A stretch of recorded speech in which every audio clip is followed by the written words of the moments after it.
here fighting in Texas, trying to get her the access to the medicine here in Texas so that we don't have to give up our home, our family, and our church to move away to just for medicine. I serve my country, you know, spilled my blood for this country. I'm a disabled veteran. I shouldn't have to move because my daughter is sick. To have to move. I don't want to leave Texas. I'm a Texas girl. I'm with the Cash Hide Foundation. I'm a director here in Texas. We're here with the Cash Hide Foundation. We're a pediatric cancer foundation that we started in honor of Cash Hide, who is one of the youngest medical cannabis patients in the U.S. And the funds that we raise here to help raise awareness to help families that are fighting cancer, as well as to build out reggae runners that you see over here in our cars. These are little IV pole.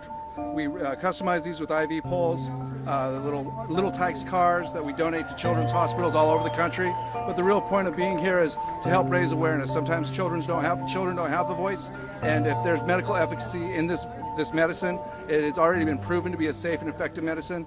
There's no reason that they should be denying that to our children. All right, see, I'm a brain cancer patient. It's going to be on this side, but the scar goes up and over.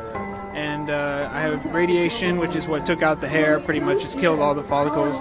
And then went through chemo, and obviously the surgery. So I went through all the treatments that are the standard rounds of treatments, but if you go by the patent, it's all natural, all botanical drug substances. And if you can make it yourself, then you won't have to go through chemotherapy and radiation and all those things. I still advocate you listen to your doctor, of course, but look into the patents. So cannabis kills cancer cells. Sick and tired of seeing people locked up, having their kids taken away, having their assets taken away because they possess marijuana. And I'm talking to you, to the legislature, the representatives who are pure cowards if they are not going to come out and support medical marijuana in this next session. Thank you. I'm a disabled vet. I served in the Navy for just under 7 years. When I got out of the Navy, I got involved with drug policy because I started to see some inconsistencies after I got a mental health diagnosis that kind of led me to do some research of my own about how cannabis can help with my diagnosis, and that kind of prompted my doubt in the government's ability to actually have policy that prohibits something, especially when the government itself can't understand it. I moved back to Texas and got involved with DFWNorml, and since we got involved here, we've taken the organization from having about 50 active members to about 1,000 members. We currently have a line of about 200 people waiting to get memberships right now. But the big thing that we want people to take away from this is that the drug war itself is a crime against humans. It's not a war on the drugs themselves. It's a war on the people who consume drugs. So whenever you look at the whole picture here, the people who typically consume drugs are people who are in lower socioeconomic classes, people who have less experience, people who have less education. And those are the people who actually end up in prison. You know, the government is making a subclass of Americans. They're taking away people's rights. They're disenfranchising people's ability to vote. So while the drug war itself, or the ability to use drugs, is not necessarily a human rights issue, it's the issues that extrapolate from the situation that really become a human rights issue. Because states like Montana, where if you get a conviction with marijuana and you can no longer vote, how is that felon ever going to have his voice heard? How is that person ever going to be able to be involved with his government? You can't. You're taking rights away from people because they're possessing a flower. They have a flower in their pocket. And here at DFWNorml, we think that that's morally reprehensible. My name is Tony Burris, and I'm a Vietnam veteran. And I firmly believe in legalization of marijuana for medical use first, then recreational use. Because I suffer from heart disease, my fiance suffers from cancer.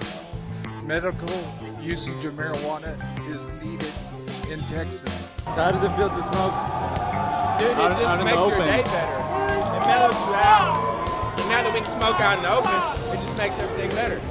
How do you feel about smoking out in the open? I don't know why it's any different than drinking out in the open. Alcohol is only like 7 hours away. Why are they different than us? They're the same kind of people we are.